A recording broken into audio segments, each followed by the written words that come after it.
This is a fan-generated show. If you would like to support us, please go to jamieglazov.com, and also don't forget to subscribe to our YouTube channel. All your support is greatly appreciated. Good evening. Welcome to the Glazov Gang. Tonight, Castro's torture of American POWs in Vietnam, an untold story. We are very honored to have with us this evening Michael Benge, a former prisoner of war in North Vietnam from 1968 to 1973. Michael, what an honor and a privilege to have you on the Glazov Gang. Well, thank you. It's an honor to be on. Thank you, Michael. I know a lot about your story. I've studied it. I've read a lot of your work, and you are always in my heart. And I think about the captivity that you've written about, that you experienced. It's just a heart-wrenching story. Michael, this evening, you are an expert in the Cuban program, how Castro tortured American POWs, and I want to get to that. I want that to be the main emphasis. But I also want to talk a bit about the POWs that we left behind. But before we do any of that, let's get our viewers to get to know you a bit. Tell us a little bit about your story, how you were in Vietnam, how you got captured, and what you endured in a POW camp. Well, I went to Vietnam in 1963 with a volunteer group. I worked there for 2 years with them, mainly in the Central Highlands in Bambi Tuot Kon area with the Montagnards. And I was an ag engineer, and I worked on programs across the board in agriculture and construction of rural schools, and also on refugee programs. And then in at the end of 1964, I was picked up by USAID as a provincial representative, and I returned back to Kon Tum province at that time, spent about a year there, and then ended up down in Ban Mi Tuot. USAID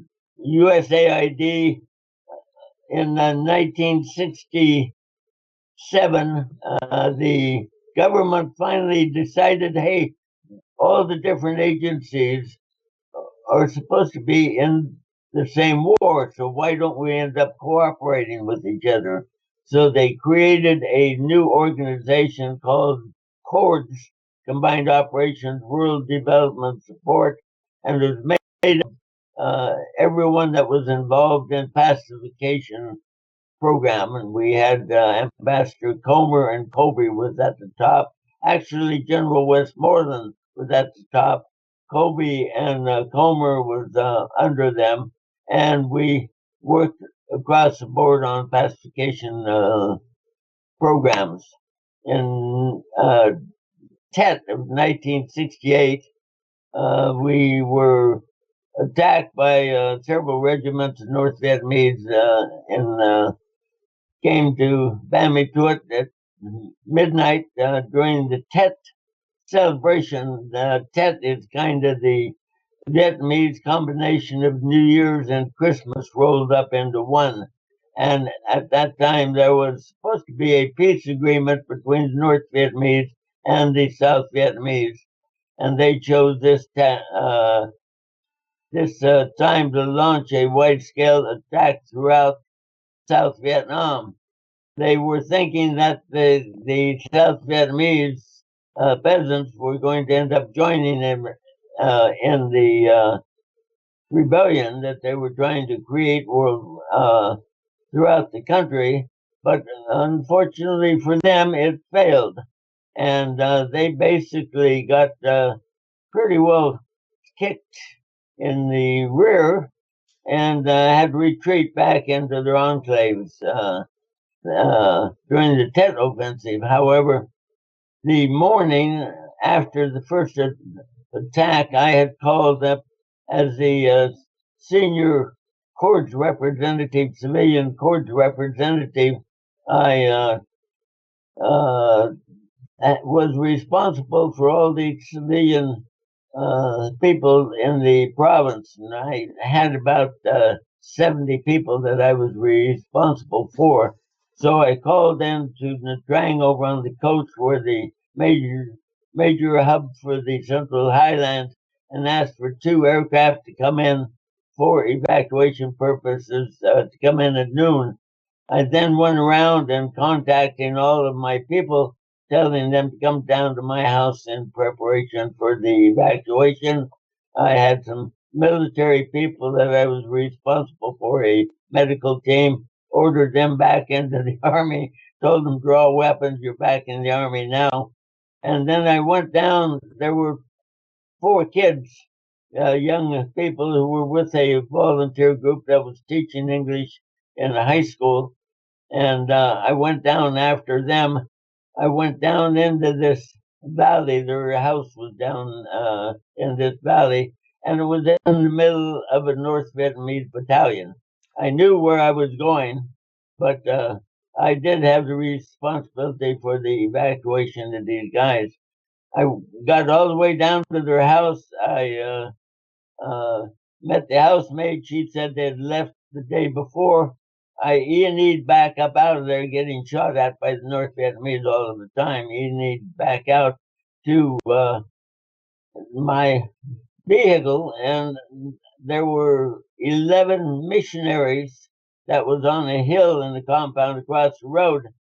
And so rather than going further down into this North Vietnamese battalion, I climbed up on my rig, hollered at them,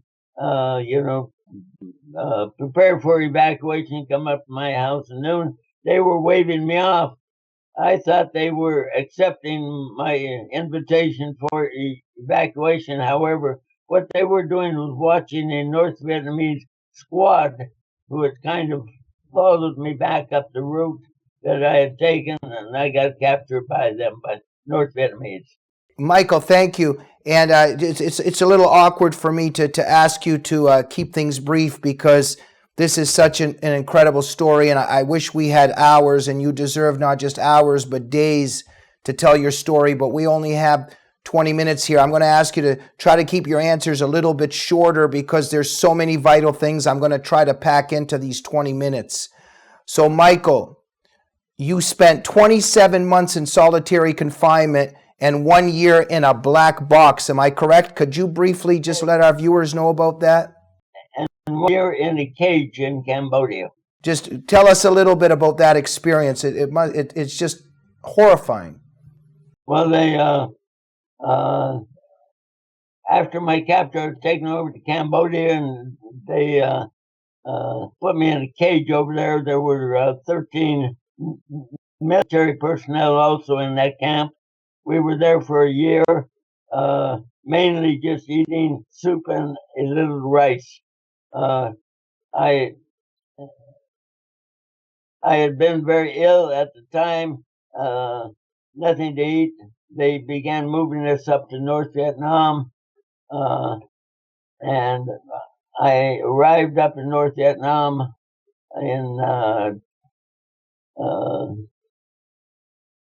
Christmas Eve of 1969 when I arrived in North Vietnam, and I was there at that time.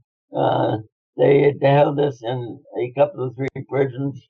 I was at one time weighing about 95 pounds, and Michael, I had cerebral malaria and all. Yeah. Michael, just unbelievable, an unbelievable story, everything that you went through. Our hearts go out to you and also, of course, to all the POWs and, of course, many of the ones that didn't make it back. Now, in terms of the suffering, in terms of the torture, there's one aspect to the story that now I want to get to. Because after Castro's death, I wrote about this at Breitbart, the torture of POWs by Castro's goons and his torturers. You know about this. You've written about it. Tell us about this. It was the Cuban program. Yes, it was a Cuban program, but supervised by North Vietnamese, and was tied into a psychiatric hospital up in Hanoi that had Cubans working at psychiatric hospital. And what they were doing is basically seeing how much torture that they could put on the POWs before they broke, and then they were able to use them for propaganda purposes. The whole thing was getting prepared for an international communist party thing that was going to take place in the latter part of early part of the 1970s. I can't remember the exact date, but it was an international communist and hello travelers thing. There were 20 POWs in the zoo. That was the name of the camp of where the Cubans were. There were three main torturers. They were Fidel, the one that they called Fidel. He seemed to be head of it. There was another Pancho, and I forget the name of that one, but it is a common Spanish name. I was not one of those prisoners. This was research that I had done on this. Right. Now, Michael, you now there's evidence to suggest that a lot of these tortures, some of these tortures, some of them are in the United States, the evidence suggests. Now, in one of your papers, you identified the main guy, Fidel, as Major Allegretti, who used to be Minister of Education in Cuba. I'm not sure if he's still the Minister of Education. So you identified this torture.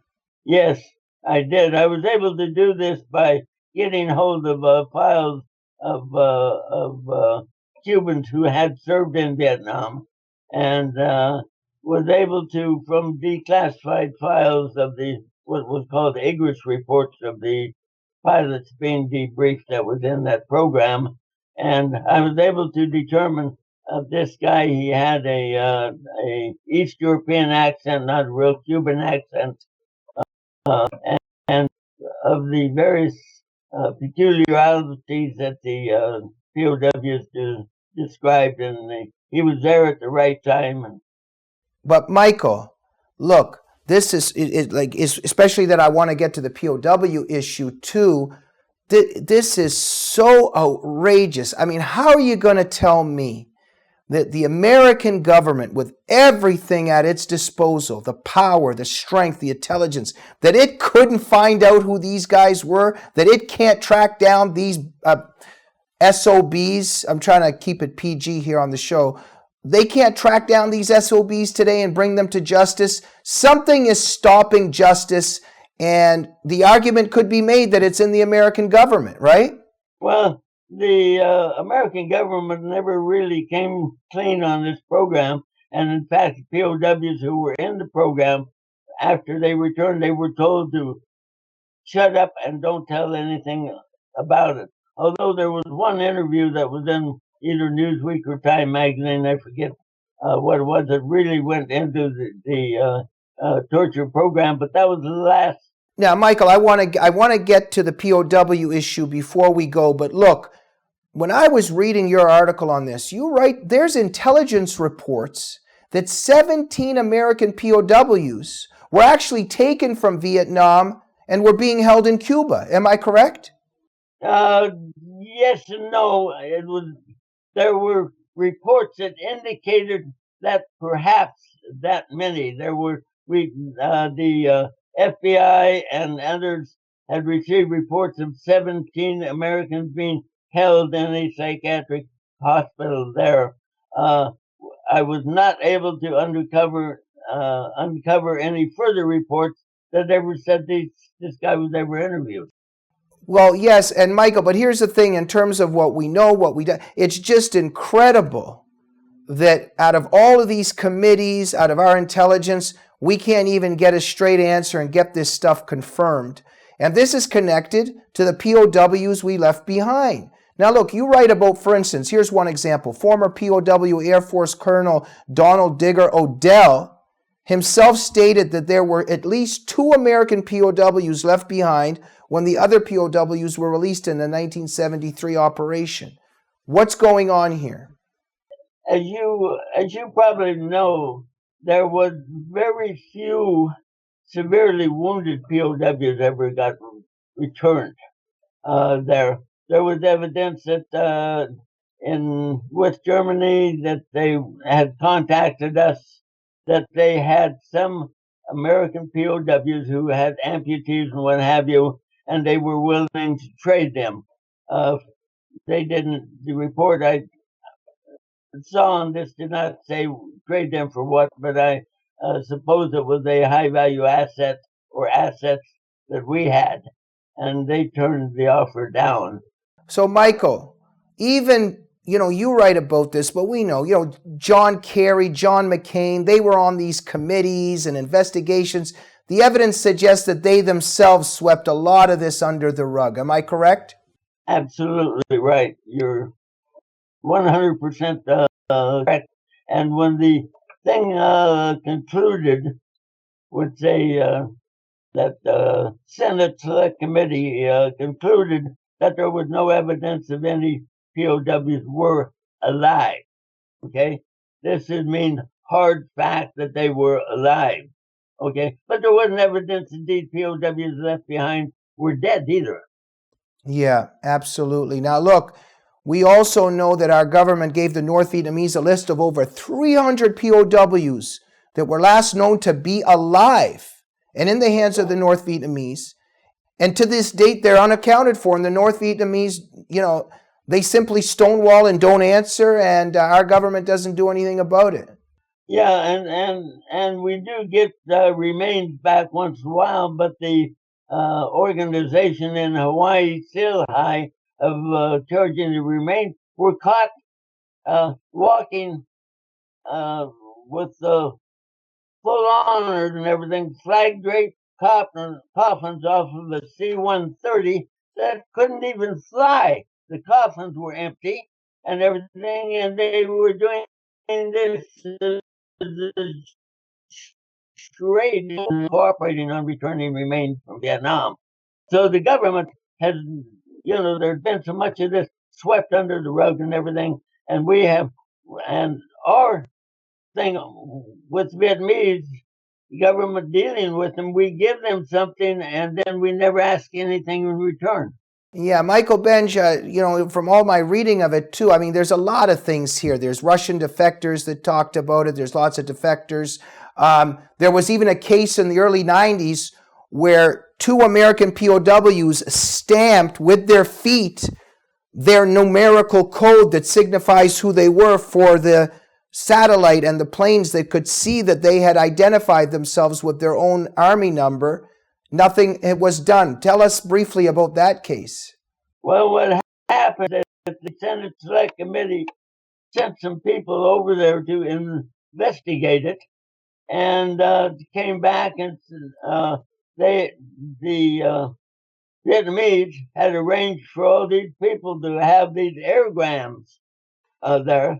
And what they claimed that these 2 illiterate guys were waxing artistically in a rice field, and it was part of this thing that they had the logo that was on these airgrams. And who in the hell was sending airgrams into communist Vietnam and Laos at that time? Michael Benge, in terms of bringing Castro's torturers, those SOBs, to justice, in terms of trying to find justice on this POW issue, the POWs we left behind. Look, I don't want to forget this. You don't want to forget this. There's a lot of us that want to do something about it. There's a lot of viewers that want something done about it. Michael Benge, what should people do? Can they contact you? I mean, a lot of times we just feel like what can we do? Can you help? What do we do? Get back to them quite often on this issue. I give them what information I can. The Judicial Watch has a lawsuit now filed against DOD and everything for refusing to provide information requested under the Freedom of Information Act. Yeah. They put in Freedom of Information Act to all of the different areas, State Department and DOD and all. They'll claim we don't have anything. Yeah. Michael, how about the people that want to get in touch with you, that want to do something? Where can they go? they can send me an email at Benge, BENGEMIKE at AOL.com. Say that one more time. B like in boy, ENGEMIKE at AOL.com. It's just my name, Benge, and Mike, MIKE. Okay, fantastic. Mike Benge, thank you so much for joining the Glazov gang. We send out a lot of love and respect to you for everything you endured, for your sacrifice for the country. And let's keep up the battle for justice, for the POW issue, and bringing these Cuban torturers to justice. Well, hopefully, under the change of regime, we might get somebody who might put more pressure on them than just give. Well, I think that something in return. Yeah, absolutely. Well, the fingers crossed. My instinct says that Donald Trump is somebody that might actually do something about it, because Obama's been way too busy helping the Muslim Brotherhood infiltrate American government and institutions. Michael Benge, thank you for joining the Glazov gang. Thank you, Jamie, for the invitation. Thank you, and God bless you. Thank you for joining the Glazov gang tonight. Please stay involved with this issue, or you can also email me at jamieglazoff11@gmail.com, and I can connect you to the right people, including Michael Benge. Support the Glazov gang at jamieglazoff.com. Make sure you are subscribed to the Glazov gang YouTube channel. Good night.